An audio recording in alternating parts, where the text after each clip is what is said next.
Welcome back to school. ഞാൻ ചോദിക്കാൻ പോകുന്ന ഒരു ചോദ്യത്തിന് ഉത്തരം പറഞ്ഞു കഴിഞ്ഞാൽ നിങ്ങൾ ഈ വീഡിയോ പിന്നെ കാണണ്ട. എൻ്റെ കയ്യിൽ 2 ബെൽസ് ഉണ്ട്. ഒരു ബെല്ല് എയും ഒരു ബെല്ല് ബിയും. ഓരോ 4 സെക്കൻഡ് കൂടുമ്പോഴും ബെൽ എ റിങ് ചെയ്യും. ഓരോ 6 സെക്കൻഡ് കൂടുമ്പോഴും ബെൽ ബി റിങ് ചെയ്യും. അങ്ങനെയാണെങ്കിൽ എത്രാമത്തെ സെക്കൻഡിലാണ് 2 ബെല്ലും ഒരുമിച്ച് റിങ് ചെയ്യുക? കൺഫ്യൂസ്ഡ്? ഓക്കെ, അവിടെയാണ് നമ്മൾ LCM പഠിക്കുന്നത്. മാത്സിൽ ഏതൊരു സ്റ്റുഡൻറ്റും ഏറ്റവും ബേസിക് ആയിട്ട് അറിഞ്ഞിരിക്കേണ്ട, തറവായിരിക്കേണ്ട ഒരു 2 കോൺസെപ്റ്റാണ് LCMഉം HCFും. എന്താ LCM നമുക്ക് നോക്കാം. നമ്മളെ കയ്യിൽ 2 ബെല്ലുണ്ട് അല്ലേ? എ എന്ന ബെല്ലും ബി എന്ന ബെല്ലും. ഇത് ഓരോ 4 സെക്കൻഡ് കൂടുമ്പോഴും ഇത് ഓരോ 6 സെക്കൻഡ് കൂടുമ്പോഴും റിങ് ചെയ്യും.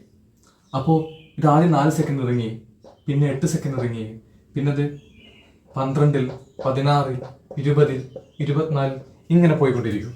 രണ്ടാമത്തെ ബെല്ലോ 6 സെക്കൻഡ് റിങ് ചെയ്യും, 12 റിങ് ചെയ്യും, 18 റിങ് ചെയ്യും, 24 റിങ് ചെയ്യും, 30 റിങ് ചെയ്യും, മുന്നോട്ട് പോയിക്കൊണ്ടിരിക്കും. അപ്പോൾ എത്രാമത്തെ സെക്കൻഡിനാണ് 2 ബെല്ല് ഒരുമിച്ച് റിങ് ചെയ്യുക? 12ാമത്തെ സെക്കൻഡ്. പിന്നെ അവരിപ്പോൾ ഒരുമിച്ച് റിങ് ചെയ്യുക 24. ഇങ്ങനെ മുന്നോട്ട് പോകുമ്പോൾ പല പല നമ്പേഴ്സിൽ പല പല സെക്കൻഡിൽ എത്തുമ്പോൾ ഈ 2 റിങ്ങും ഒരേ സമയത്ത് റിങ് ചെയ്യും. അവിടെയാണ് LCM എന്ന കോൺസെപ്റ്റ് വരുന്നത്. LCM എന്ന് പറഞ്ഞാൽ അവർ മീറ്റ് ചെയ്യുന്ന 2 നമ്പേഴ്സ് മീറ്റ് ചെയ്യുന്ന ഏറ്റവും ആദ്യത്തെ പോയിന്റാണ്. അങ്ങനെയാണെങ്കിൽ ഇവിടെ ബെൽ എയും ബെല്ലും മീറ്റ് ചെയ്യുന്ന, ബെൽ ബിയും മീറ്റ് ചെയ്യുന്ന ആദ്യത്തെ നമ്പർ ഏതാണ്? 12 ആണ്. അപ്പോൾ നമ്മുടെ LCM ഓഫ് AB എന്ന് പറഞ്ഞു കഴിഞ്ഞാൽ എത്രയാ? 12. അതായത് LCM ഓഫ് 4 and 6 എന്ന് പറഞ്ഞു കഴിഞ്ഞാൽ 12. ലീസ്റ്റ് കോമൺ മൾട്ടിപ്പിൾ, രണ്ടാളുടെയും കോമൺ ആയി മൾട്ടിപ്പിൾസിലെ ഏറ്റവും ലീസ്റ്റ് നമ്പറാണ് LCM. LCM കണ്ടുപിടിക്കാൻ നമുക്ക് നോക്കാം. എപ്പോഴും നമുക്കിങ്ങനെ മൾട്ടിപ്ലിക്കേഷൻ വെച്ച് കണ്ടുപിടിക്കാൻ പറ്റിയെന്ന് വരില്ല. അപ്പോൾ ഒരു മെത്തേഡ് ഉണ്ട്. ഏറ്റവും സിമ്പിൾ ആയിട്ട് ഞാൻ 12ഉം 18ഉം എഴുതും. ഓക്കെ, മൾട്ടിപ്ലിക്കേഷൻ ടേബിൾ അറിയുന്ന ഒരു വ്യക്തിയാണെങ്കിൽ വളരെ ഈസിയാണ് LCM കണ്ടുപിടിക്കാൻ. അത്യാവശ്യം മൾട്ടിപ്ലിക്കേഷൻ ഒക്കെ ചെയ്യാൻ കഴിയുന്ന ഒരാളാണ്, വളരെ ഈസിയാണ്. അല്ലാത്ത പക്ഷം നമ്മൾ എന്ത് ചെയ്യുക, ഒരു ഡിവിഷൻ മെത്തേഡ് ഉണ്ട്. നമ്മൾ 2 പേർക്കും നമ്പർ 2 ഇട്ട് കൊടുക്കുക. അപ്പോൾ 12നെ 2 കൊണ്ട് ഡിവൈഡ് ചെയ്താൽ 6, ഇവിടെ ഡിവൈഡ് ചെയ്താൽ 9. ഓക്കെ, ഇനി നമുക്ക് എന്ത് ചെയ്യാം, 2 ഇട്ട് കൊടുക്കാം. 2 ഇട്ട് കൊടുത്താൽ 2 ഇട്ട് കൊടുക്കാം, അല്ലെങ്കിൽ 3 ഇട്ട് കൊടുക്കാം. നമ്മളിവിടെ 2 ഇട്ട് കൊടുക്കുന്നു. എത്രയാ? ഇവിടെ 3 വരുന്നു. 9 നമുക്ക് 2 കൊണ്ട് ഡിവൈഡ് ചെയ്യാൻ പറ്റുന്നില്ല. ഇനി നമ്മൾ എന്ത് ഇട്ട് കൊടുക്കുന്നു? ഇവിടെ 3 ഇട്ട് കൊടുക്കുന്നു. 3നെ 3 കൊണ്ട് ഡിവൈഡ് ചെയ്യുമ്പോൾ 1. 9നെ 3 കൊണ്ട് ഡിവൈഡ് ചെയ്യുമ്പോൾ എത്രയായി? 3.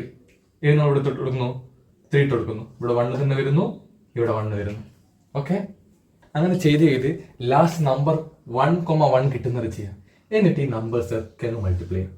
2 × 2 × 3 × 3 എത്ര കിട്ടും? ഇത് 4 വരും, ഇത് 9 വരും, 36. ശരിയല്ലേ? 12ന്റെ മൾട്ടിപ്പിൾസ് പറഞ്ഞിട്ട് 12 24 ആവും, 24 36 ആവും, 36 എത്രയാ? 48 ആവും. ഇങ്ങനെ പോകും. 18 പറഞ്ഞാൽ 18 36 ആവും, പിന്നെ ഇങ്ങനെ പോകും. ഇവർ രണ്ടാളും 36 മീറ്റ് ചെയ്തില്ലേ? ഇങ്ങനെയാണ് നമുക്ക് പെട്ടെന്ന് നോക്കിയിട്ട് LCM കാണാൻ പറ്റാത്ത നമ്പേഴ്സിനെ നമ്മൾ ഡിവിഷൻ മെത്തേഡ് വെച്ച് കാണുക. ഒരു പ്രോബ്ലം കൂടി ഞാൻ പറഞ്ഞുതരാം. ഒറ്റ പ്രോബ്ലം, ഒന്ന് ശ്രദ്ധിക്കണേ. ഓക്കെ, നമ്മൾ 10ഉം 25ഉം എടുത്തു. രണ്ടാലും ഡിവൈഡ് ചെയ്യുന്ന നമ്പർ. ഓക്കെ, 2 കൊണ്ട് ഡിവൈഡ്, 5 കൊണ്ട് ഡിവൈഡ് എന്തുവിടാം. നമ്പർ 2 ഇട്ടു. 2 ഇടുമ്പോൾ എത്ര വന്നു? 5 വന്നു. 25നെ 2 കൊണ്ട് ഡിവൈഡ് ചെയ്യാൻ പറ്റുമോ? ഇല്ല. 25 തന്നെ എഴുതുക. ഇനി രണ്ടാളും കോമൺ ആയിട്ട് ഡിവൈഡ് ചെയ്യാൻ പറ്റുന്ന നമ്പർ ഏതാണ്? 5 ആണ്. 5 ഇടുക. അപ്പൊ എന്ത് വന്നു? 5 എത്ര തവണ 5ൽ പോകും? ഒരു തവണ. 25ലോ 5 തവണ. 1,1 ആയോ? ഇല്ല. ഇവിടെ ആരും ബാക്കിയുണ്ട്? 5 ഉണ്ട്. ഒരു തവണ കൂടി 5 കൊണ്ട് ഡിവൈഡ് ചെയ്യാം. 1ന് 5 കൊണ്ട് ഡിവൈഡ് ചെയ്യാൻ പറ്റുമോ? ഇല്ല. 1 തന്നെ. 5ന് 5 കൊണ്ട് ഡിവൈഡ് ചെയ്യുമ്പോൾ 1. ഈ നമ്പേഴ്സ് ഒക്കെ മൾട്ടിപ്ലൈ ചെയ്യാം. 2 × 5 × 5, 2 × 25 50. 10ന്റെ 25ന് LCM എന്ന് പറഞ്ഞാൽ LCM of 10,25 is equal to 50. എത്ര ഈസി ആയിട്ട് കിട്ടി. ഡിവിഷനും മൾട്ടിപ്ലിക്കേഷൻ പറയുകയാണെങ്കിൽ വളരെ ഈസിയാണ് കണ്ടുപിടിക്കാൻ. ഇനി LCM അങ്ങനെ കഴിഞ്ഞു. അപ്പൊ HCF എന്താണ്?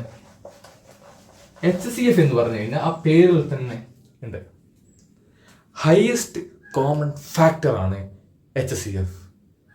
ഹയസ്റ്റ് കോമൺ ഫാക്ടർ 3 വേർഡ്സ് ആണ്. Highest common factor.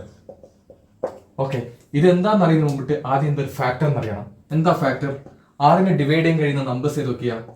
6നെ ഡിവൈഡ് ചെയ്യാൻ കഴിയുന്ന നമ്പേഴ്സ് 1 കൊണ്ട് 6നെ ഡിവൈഡ് ചെയ്യാം, 2 കൊണ്ട് 6നെ ഡിവൈഡ് ചെയ്യാം, 3 കൊണ്ട് 6നെ ഡിവൈഡ് ചെയ്യാം, 6 കൊണ്ട് 6നെ ഡിവൈഡ് ചെയ്യാം. 8നെ ഡിവൈഡ് ചെയ്യാൻ പറ്റുന്ന നമ്പേഴ്സ് പറഞ്ഞേ, 1 കൊണ്ട് ഡിവൈഡ് ചെയ്യാം, 2 കൊണ്ട് ഡിവൈഡ് ചെയ്യാം, 4 കൊണ്ട് ഡിവൈഡ് ചെയ്യാം, 8 കൊണ്ട് ഡിവൈഡ് ചെയ്യാം. 12നെ ഡിവൈഡ് ചെയ്യാൻ പറ്റുന്ന നമ്പേഴ്സ് പറഞ്ഞേ, 1 കൊണ്ട് ഡിവൈഡ് ചെയ്യാം, 2 കൊണ്ട് ഡിവൈഡ് ചെയ്യാം, 3 കൊണ്ട് ഡിവൈഡ് ചെയ്യാം, 4 കൊണ്ട് ചെയ്യാം, 6 കൊണ്ട് ചെയ്യാം, 12 ചെയ്യാം. ഇങ്ങനെ ഡിവൈഡ് ചെയ്യാൻ പറ്റുന്ന, പൂർണ്ണമായി ഡിവൈഡ് ചെയ്യാൻ പറ്റുന്ന നമ്പേഴ്സിനെയാണ് നമ്മൾ എന്ത് വിളിക്കുന്നത്? ഫാക്ടേഴ്സ്. അപ്പൊ രണ്ടാമത്തത് കോമൺ ഫാക്ടർ എന്താണ്? കോമൺ ഫാക്ടർ എന്ന് പറഞ്ഞു കഴിഞ്ഞാൽ നമ്മൾ 2 നമ്പേഴ്സ് എടുത്തു, 6ഉം 8ഉം എടുത്തു. 6ന്റെയും 8ന്റെയും ഫാക്ടേഴ്സ് നോക്കുക. ഇവിടെ കോമൺ ആയിട്ട് വരുന്ന നമ്പേഴ്സ് ഏതാണ്? 1 കോമൺ ആണ്, 2 കോമൺ ആണ്. വേറെ ആരെങ്കിലും വരുന്നുണ്ടോ? ഇല്ല. 8ന്റെയും 12ന്റെയും എടുക്കുക. ആരൊക്കെ കോമൺ? 1 കോമൺ ആണ്, 2 കോമൺ ആണ്, 4 കോമൺ ആണ്. വേറെ ആരെയും കോമൺ ഉണ്ടോ? ഇല്ല. അങ്ങനെ 2 നമ്പേഴ്സ് എടുത്തു കഴിഞ്ഞാൽ അവരുടെ ഫാക്ടേഴ്സിൽ കോമൺ ആയിട്ട് വരുന്ന ഫാക്ടേഴ്സിനാണ് കോമൺ ഫാക്ടേഴ്സ് എന്ന് വിളിക്കുന്നത്. മൂന്നാമത്തെ ടേം ഹൈയസ്റ്റ്. എന്താ ഹൈയസ്റ്റ് കോമൺ ഫാക്ടേഴ്സ്? 6ന്റെയും 8ന്റെയും കേസ് തന്നെ എടുക്കുക. ഇവിടെ കോമൺ ഫാക്ടേഴ്സ് 1 and 2 ആണ്. ഇതിൽ ആരാണ് ഹൈയസ്റ്റ്? നമ്പർ 2. ആരാണ് ഹൈയസ്റ്റ്? നമ്പർ 2. വളരെ എളുപ്പമാണ്. കോമൺ ഫാക്ടേഴ്സിൽ ആരാണ് ഹൈയസ്റ്റ്? അവരാണ് ഹൈയസ്റ്റ് കോമൺ ഫാക്ടർ. അപ്പോൾ 6ന്റെയും 8ന്റെയും HCF എന്ന് പറഞ്ഞാൽ എത്രയാണ്? നമ്പർ 2. HCF ഓഫ് 8 and 12 എത്രയാണ്? അവിടെ ആരാണ് ഹൈയസ്റ്റ് വരുന്നത്? നമ്പർ 4. നമ്പർ 4 കണ്ടില്ലേ? ഫാക്ടേഴ്സ് കണ്ടുപിടിച്ചിട്ട് അതിൽ ആരാണോ ഹൈയസ്റ്റ് വരുന്നത് അവരാണ് കോമൺ ഫാക്ടേഴ്സ്. ഇത് ഡയറക്റ്റ് ആയിട്ട് നമ്മൾ പ്രൈം ഫാക്ടറൈസ് ചെയ്ത് കഴിഞ്ഞാൽ നമുക്ക് മനസ്സിലാവും. പ്രൈം ഫാക്ടറൈസേഷൻ വേറൊരു ടോപ്പിക്കാണ്, വേറെ ദിവസം ചെയ്യേണ്ടതാണ്. അപ്പോൾ നമുക്ക് HCFന്റെ ഒരു ക്വസ്റ്റ്യൻ കൂടി നോക്കിയിട്ട്, ഒരു റിയൽ ലൈഫ് ക്വസ്റ്റ്യൻ നോക്കിയിട്ട് നമുക്ക് വീഡിയോ അങ്ങ് വൈൻഡ് അപ്പ് ചെയ്യാം. ഓക്കെ, ക്വസ്റ്റ്യൻ വളരെ സിമ്പിൾ ആണ്. എൻ്റെ കയ്യിൽ, എൻ്റെ വീട്ടിൽ എനിക്ക് എന്ത് ചെയ്യണം? എൻ്റെ വീട് എന്ന് പറഞ്ഞാൽ വീട്ടിലൊരു ഹാളിൽ എനിക്ക് ടൈൽ ഒട്ടിക്കണം. ഇവിടെ 120, ഓക്കെ, എത്രയാ, 120 മീറ്റർ എന്ന് കൂട്ടിക്കും. വലിയ സ്ഥലമാണ്. ഇവിടെ 120 മീറ്ററും ഇവിടെ 90 മീറ്ററും ലെങ്ത് ഉള്ള വലിയൊരു ഫുട്ബോൾ ഫീൽഡിന് അത്ര വലുപ്പമുള്ള ഒരു വെയർ ഹൗസിൽ എനിക്ക് ടൈൽ ചെയ്യണം. പക്ഷെ എനിക്ക് ഒറ്റ കണ്ടീഷനുള്ളൂ, എൻ്റെ ടൈൽ സ്ക്വയേഴ്സ് ആയിരിക്കണം. എൻ്റെ ടൈല് സ്ക്വയേഴ്സ് ആയിരിക്കണം. സ്ക്വയർ ആയിട്ട് വെക്കാൻ പറ്റുന്ന ഏറ്റവും വലിയ ടൈലും ആയിരിക്കണം. എനിക്ക് ഇത്രയുള്ള സ്ക്വയർ എടുക്കാം, ഇത്രയുള്ള സ്ക്വയർ എടുക്കാം, ഇത്രയുള്ള സ്ക്വയർ, അല്ലേ? അങ്ങനെ പല സൈസിലുള്ള സ്ക്വയേഴ്സ് എടുക്കാം. പക്ഷെ എനിക്ക് ഈ ഇവിടെ ഒട്ടിക്കാൻ പറ്റുന്നതിൽ ഏറ്റവും വലിയ സ്ക്വയേഴ്സ് തന്നെയായിരിക്കണം ഒട്ടിക്കാൻ പറ്റേണ്ടത്. അങ്ങനെയാണെങ്കിൽ ഞാൻ എത്ര ലെങ്ത് ഉള്ള സ്ക്വയർ ആയിട്ട് വരുന്ന ടൈൽസ് ആണ് എനിക്ക് ഒട്ടിക്കാൻ കഴിയുക? ഇതാണ് ക്വസ്റ്റ്യൻ. ഓക്കെ, അപ്പൊ നമ്മൾ കണ്ടുപിടിക്കുക എന്ന് പറഞ്ഞാൽ നമ്മൾ ആദ്യം HCF കണ്ടുപിടിക്കണേ. HCF ഓഫ് 90,120 കണ്ടുപിടിക്കണം. എത്രയാ? 90യുടെ 120 HCF. 90യുടെ ഫാക്ടേഴ്സ് പറഞ്ഞേ, 90 നമുക്ക് 10 കൊണ്ട് ഡിവൈഡ് ചെയ്യാം, 30 കൊണ്ട് ഡിവൈഡ് ചെയ്യാം, അല്ലേ? അതിന് ഏറ്റവും സിമ്പിൾ ആണ്. 9ന്റെ ഫാക്ടേഴ്സ് നോക്കും, 1, 3, പിന്നെ വരുന്നത് എത്രയാ? 9. 12ന്റെ ഫാക്ടേഴ്സ് നോക്കും, 1, 2, 3, 4, 6. ഇവിടെ ആരാ ഹൈയസ്റ്റ് വരുന്നത്? നമ്പർ 3. അപ്പോൾ HCF ഓഫ് 90,120 എന്ന് പറഞ്ഞു കഴിഞ്ഞാൽ നമുക്ക് 30 കിട്ടും. 30 മീറ്റർ ലെങ്ത്തും ബ്രെഡ്ത്തും വരുന്ന, സൈഡ് വരുന്ന ഒരു സ്ക്വയേഴ്സിന്റെ ടൈൽസ് കൊണ്ട് നമുക്ക് എന്ത് ചെയ്യാൻ പറ്റും? ഇവിടെ ഇങ്ങനെ ടൈൽ ചെയ്യാൻ പറ്റും, ഇങ്ങനെ ടൈൽ ചെയ്യാൻ പറ്റും. ഓക്കെ, ഇത്തരം കേസുകളിലാണ് നമുക്ക് HCF കാണേണ്ടതായിട്ട് വരുന്നത്. Follow for more videos.